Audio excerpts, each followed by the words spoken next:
Senhoras e senhores, sejam bem-vindos a mais um vídeo. Eu sou o Dedé, o Druida Maldito. Nesse vídeo, nós vamos falar sobre aranhas.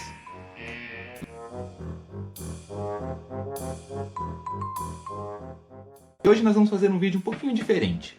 Nós vamos fazer uma análise sobre um animal fictício, no caso as escultulas ou escultulas da série de jogos Legend of Zelda. Jogos que eu amo muito. Mas antes de começar essa análise, chegou um ponto do meu canal aqui no YouTube que eu preciso pedir pra vocês dar aquela voadora, dar aquele soco, dar aquele chute, dar aquela bicuda naquele botãozinho vermelho de se inscrever. Eu preciso de um número de inscritos. Eu preciso de pelo menos 1000 inscritos para eu conseguir um patrocinador.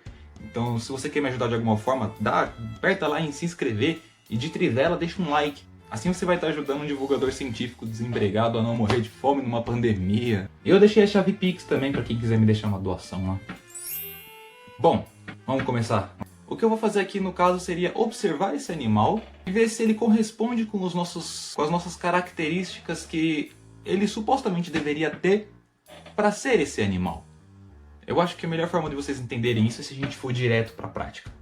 Mas antes, vamos combinar aqui que eu vou deixar uma nota de 0 a 10. As características morfológicas do animal vão valer 5 pontos, vocês vão entender isso depois. O comportamento vai valer 3 e o objetivo final vai valer 2. Se o animal visualmente alcançou o objetivo dele de representar esse animal que ele supostamente deveria ser. As escultulas elas estão presentes em quase todos os jogos da franquia Legend of Zelda, mas a que a gente vai trabalhar aqui hoje é a do clássico Ocarina of Time, que é simplesmente o... E também porque é o meu favorito.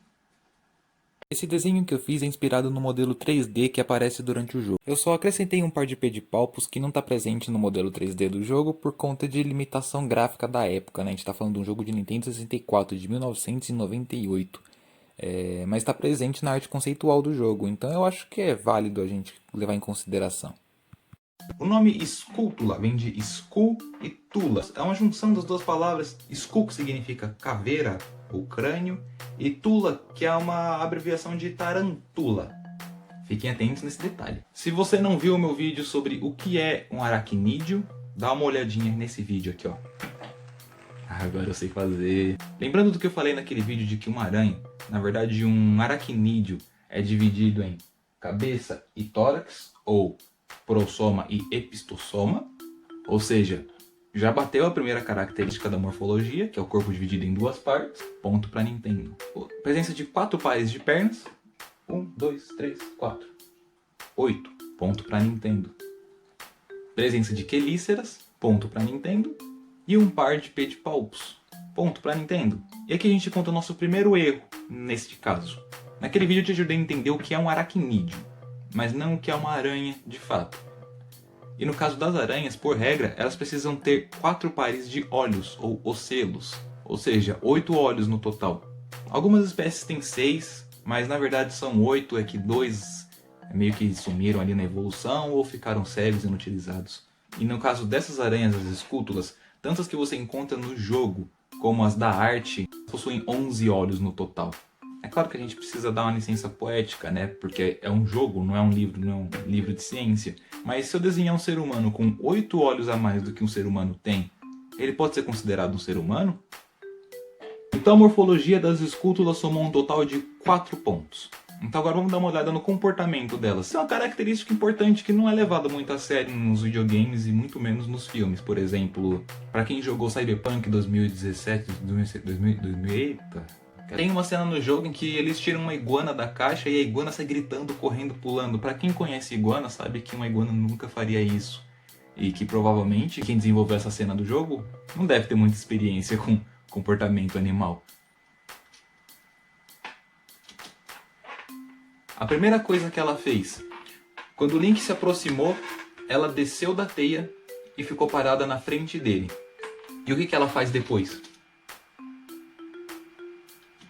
Ela vira o lado vulnerável dela.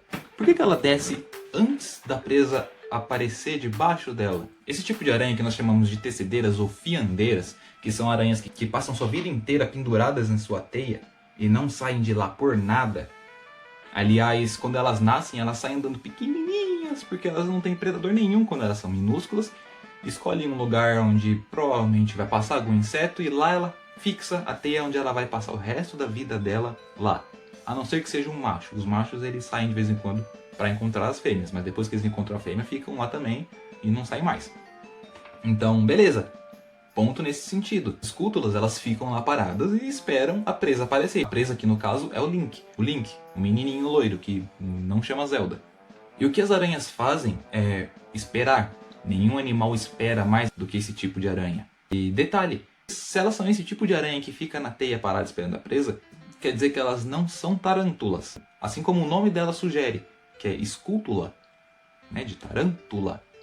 Então vou tirar meio ponto por causa desse detalhe. Mas enfim, essa aranha ela para na frente do Link e vira e depois vira. E quando o Link tenta bater na parte da frente dela, ela é rígida. Por que eu tô de luva? Isso serve para nos lembrar de que ela é um artrópode, que os artrópodes possuem o exoesqueleto na parte externa do corpo. Legal, mas não faz sentido.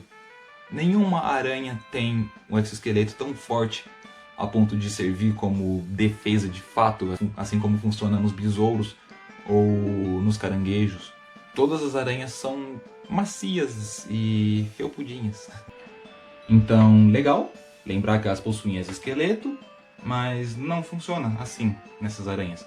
Lembrando que essas aranhas foram claramente inspiradas na Argiope, ou aranha de teia de prata, ou aranha de prata, ou aranha prata, que também são macias e felpudinhas. No total de 3 pontos eu só vou dar 1, por conta do detalhe de que ela fica parada na teia e não sai de lá por nada.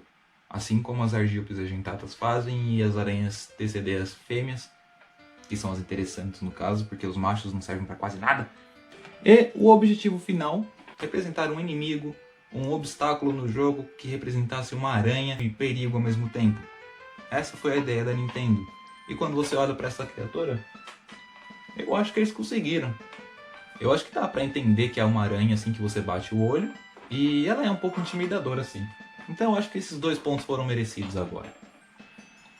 Por causa desse take a gente consegue enxergar claramente que as pernas dela saem do meio do abdômen, ou epistossoma. O que tá errado. Ela tem as 8 pernas que uma aranha deveria ter, mas as pernas saem do cefalotórax ou do prossoma. Não saem dali. Tá errado. Se eu desenhar um ser humano com as pernas saindo de trás da nuca e os braços saindo das partes de trás das nádegas, eu posso chamar isso de ser humano? Então por causa disso eu vou tirar meio ponto do ponto das pernas. Nossa, eita! E por fim, as considerações finais da característica mais chamativa dela, que é obviamente... Suponhamos que isto seja uma caveira. Essa caveira, que é um sinal óbvio de... Perigo!